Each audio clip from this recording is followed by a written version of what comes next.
Hey everyone! Today I'm diving into something you might not think about every day, but it has a huge impact on how we see the world: framing.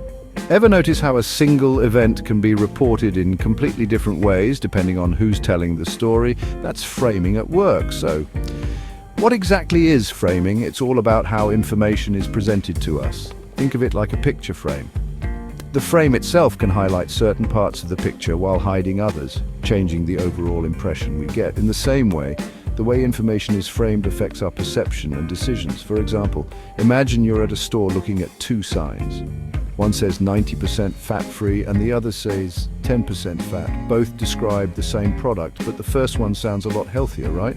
That's the power of positive framing. But if we flip it and focus on the 10% fat, that's negative framing. This simple tweak shifts our perception entirely.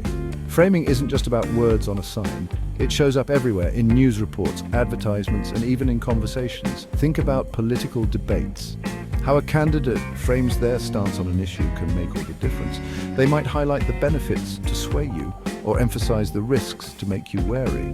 It's a powerful tool because it taps into our emotions and biases. But why does framing work so well? It leverages something called cognitive biases.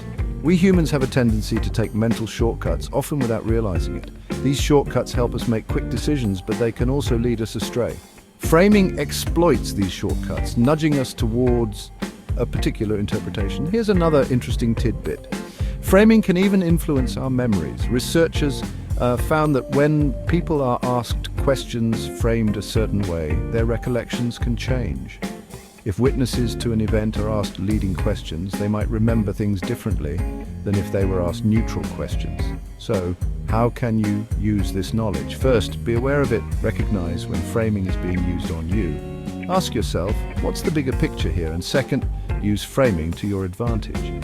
Whether you're presenting an idea, negotiating, or even just chatting with friends, the way you frame your message can make a huge difference. Remember, framing isn't about deception, it's about perspective.